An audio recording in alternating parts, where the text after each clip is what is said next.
Hello, hello, j'espère que tu vas bien et bienvenue dans ce tout nouvel épisode de podcast. Je fais ce petit aparté juste pour faire un petit point sur la tonalité que je donne à ce podcast. Voilà, j'ai tendance à tutoyer et après vous voyez. Et comme c'est un nouvel outil pour moi, le podcast, j'ai encore du mal à prendre mes marques et à trouver vraiment de quelle manière je vais pouvoir vous parler dans ce podcast ou te parler dans ce podcast. Donc je serai curieuse d'avoir ton avis. Donc si tu veux me faire un petit message, m'écrire en commentaire si tu préfères que je tutoie ou je parle de manière large en vouvoiement, je serai ravie d'avoir ton conseil. Voilà, désolée pour ce petit aparté. Du coup, on va revenir au vif du sujet et aujourd'hui, on va parler de client idéal. On va vraiment parler surtout de ce que je pense du client idéal avec le recul sur mes premières années en tant qu'entrepreneur. J'ai pas mal de choses à dire à ce sujet. D'ailleurs, ce mot client idéal, il me sort un peu par les yeux. Et je parle en général plus de clients de cœur, mais je vais t'expliquer du coup pourquoi dans ce podcast.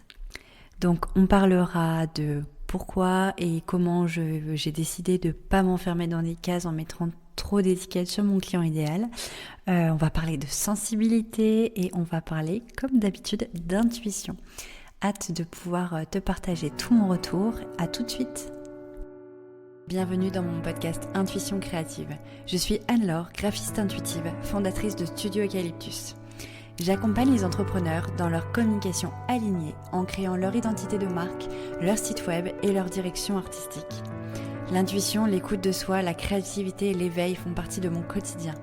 Ici, tu retrouveras mes conseils et prises de conscience pour être pleinement épanoui dans ta vie d'entrepreneur holistique. Tu peux me retrouver sur Instagram en suivant Studio Eucalyptus. Là-bas, tu y retrouveras mon quotidien, mes conseils en tant que graphiste et directrice artistique.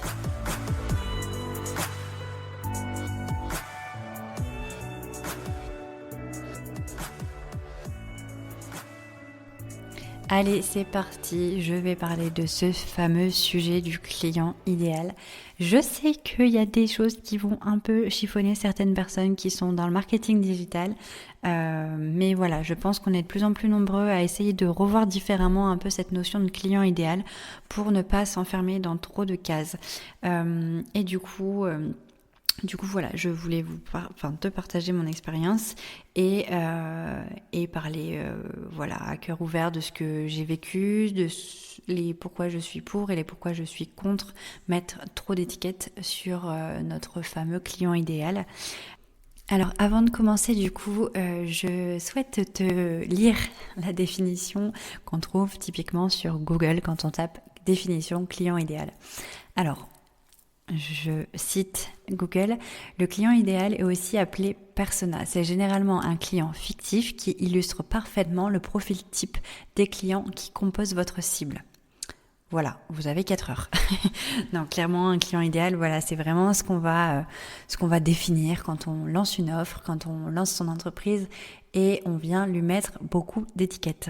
Donc, justement, pour enchaîner sur ça, je vais commencer par cette notion qui, pour moi, est un peu s'enfermer dans des cases. Alors quand on fait du coup l'étude de son persona, c'est très important et très, j'ai envie de dire même indispensable quand on crée ses offres, quand on monte son entreprise, parce que comme dirait mon amie Charlotte, parler à tout le monde, c'est parler à personne. Donc voilà, je sais que ça a une grande importance, mais on va mettre quand même beaucoup d'étiquettes sur ce fameux client idéal en définissant une zone géographique, un âge, des activités, le sexe du client, tout ce qu'il fait en fait au quotidien, tout ce qu'il est, et du coup on vient vraiment réduire le potentiel client, en fait la cible, pour vraiment en fait se mettre dans sa peau pour répondre parfaitement à ses besoins. Et du coup, plus on met d'étiquettes, plus on enferme les gens dans des cases. Et ça, pour le coup, ça me bloque complètement parce que je trouve que ça vient un petit peu déranger en fait mon intuition et enfermer un peu trop nos discours, etc. et notre cible. Et moi qui suis dans un métier créatif, pour le coup, effectivement, il est hyper important que je puisse créer pour une personne en particulier qui a des sensibilités, etc., qui collent à mon style graphique. Mais au fil du temps, donc au début j'avais vraiment un client idéal, un persona vraiment très précis. Donc je suis graphiste pour les femmes. Enfin, il y a encore quelques mois, j'étais graphiste pour les femmes entrepreneurs des domaines éthiques et holistiques. Donc ça regroupait vraiment les naturopathes, les profs de yoga, les thérapeutes et que les femmes. Et du coup, donc c'était très bien, ma cible était, enfin tous mes prospects qui venaient jusqu'à moi, mes clients étaient vraiment dans cette cible-là.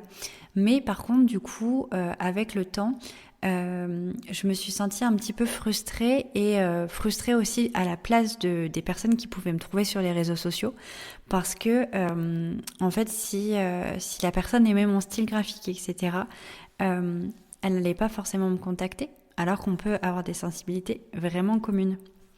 Et du coup voilà, j'ai senti déjà une envie moi de travailler pour d'élargir un petit peu plus en fait ma cible et de plutôt en fait avec du recul je me suis plutôt rendu compte que j'avais pas forcément envie de travailler pour tel ou tel type de métier, mais que le point indispensable pour moi était vraiment en fait la sensibilité, l'écoute et comment dire le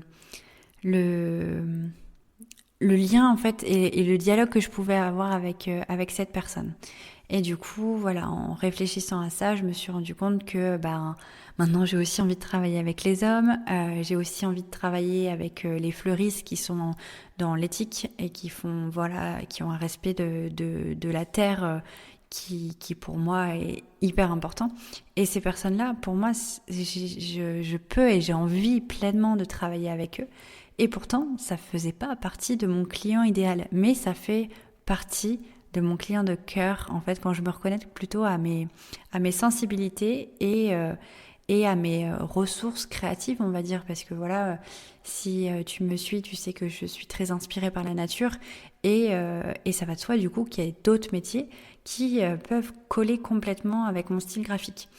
Donc voilà, et je me suis rendu compte en faisant ça que j'étais plus à l'aise à communiquer parce que je pouvais communiquer de manière encore plus authentique sans avoir trop en tête ce fameux client idéal qui avait toutes ces étiquettes sur le front.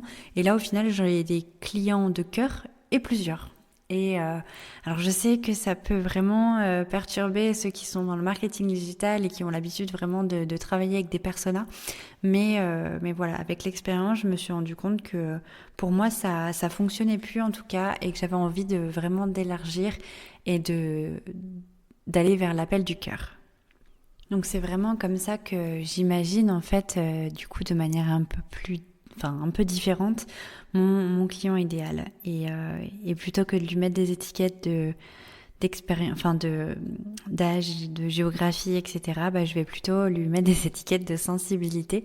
Donc pour moi, le plus important, c'est par exemple que je puisse parler avec mon client d'intuition, que je puisse lui expliquer que le dessin, l'illustration que j'ai dessinée pour lui, c'est pas forcément quelque chose qui s'explique dans les moindres détails, qui se justifie dans les moindres détails, mais que c'est mon intuition qui m'a amené un symbole, qui m'a amené vers cette illustration, et que c'est vraiment mon intuition, ma sensibilité qui m'a amené à ça. Et que la personne soit ok de pas avoir des justifications vraiment très carrées sur tout. Donc ça, c'est par exemple un point très important pour moi. Ce qui va être important aussi, c'est l'écoute, la disponibilité, des points communs, voilà, sur comment dire, pouvoir parler d'énergétique par exemple. Mais je peux aussi avoir des clients qui ne parlent pas d'énergétique, mais par contre qui ont une culture sur la nature, qui sont passionnés de nature, qui vont... Et du coup, je veux créer un lien, en fait. Et c'est ça vraiment pour moi qui est indispensable, c'est que dans la communication qu'on aura pendant tout l'accompagnement, parce que mes accompagnements sont de 1 mois à parfois même 3 mois, on puisse vraiment connecter en fait ensemble. Et l'étiquette qui était aussi importante pour moi de retirer, c'était l'âge.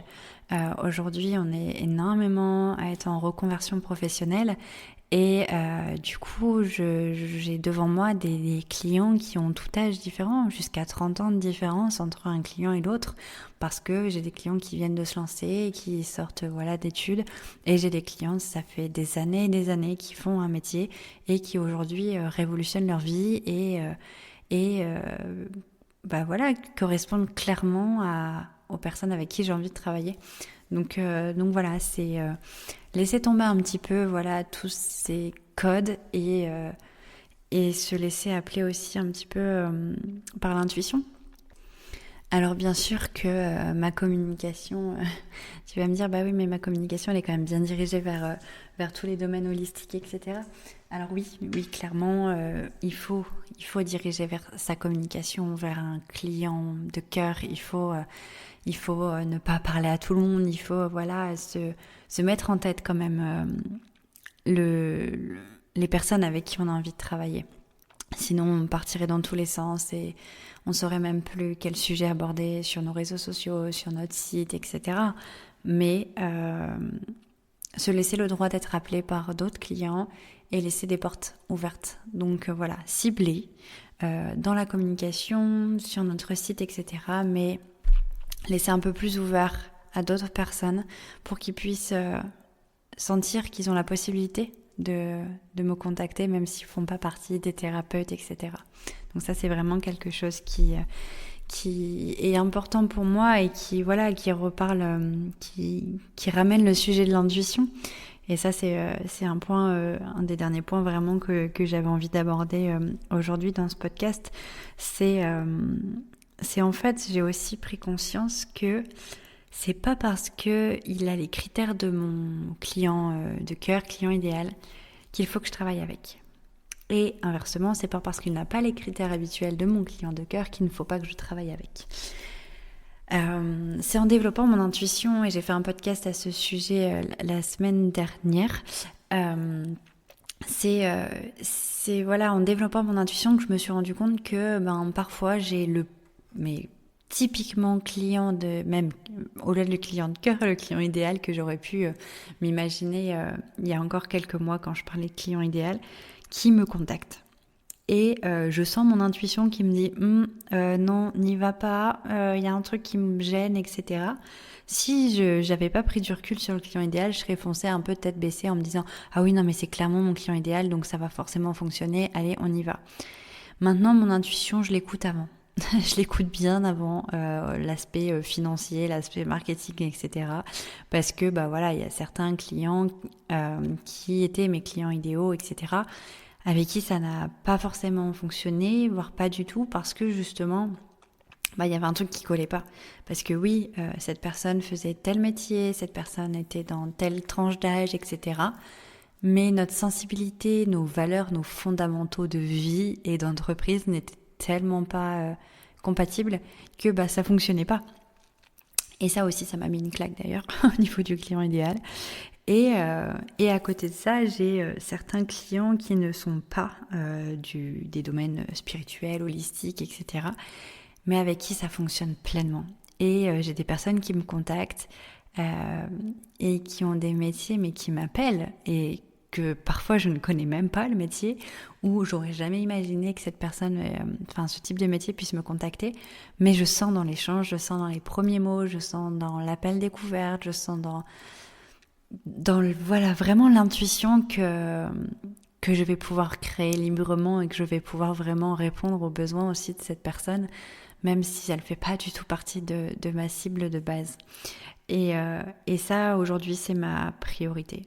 C'est d'écouter mon intuition et de lâcher un peu prise sur ces codes de marketing et de laisser venir ce qui m'appelle et de laisser partir des personnes qui pourraient coller aux étiquettes, mais qui où je sens qu'il y a quelque chose qui colle pas et avec laquelle ça va confronter en fait ma créativité.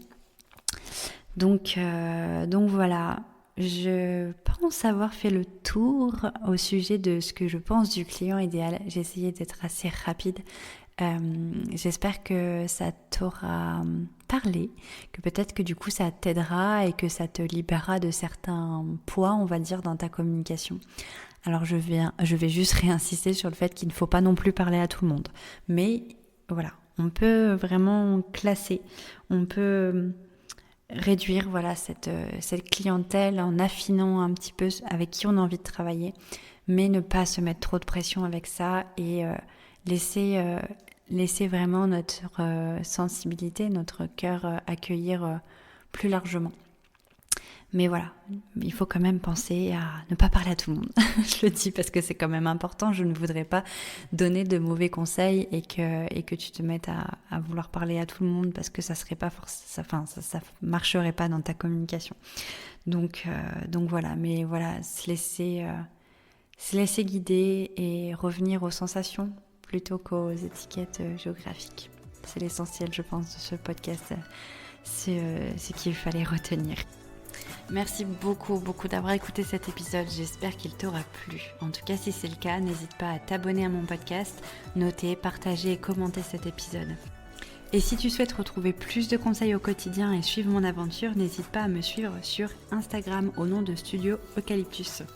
Si tu as besoin de communication alignée, n'hésite pas également à réserver un appel découverte avec moi. Je t'accompagne dans la création de ton identité de marque et de ton site internet. Je te remercie encore 1000 fois en tout cas d'avoir écouté cet épisode. Je te souhaite une excellente et rayonnante journée. À très vite dans un nouvel épisode. C'était Anne-Laure, graphiste intuitive, fondatrice de Studio Eucalyptus.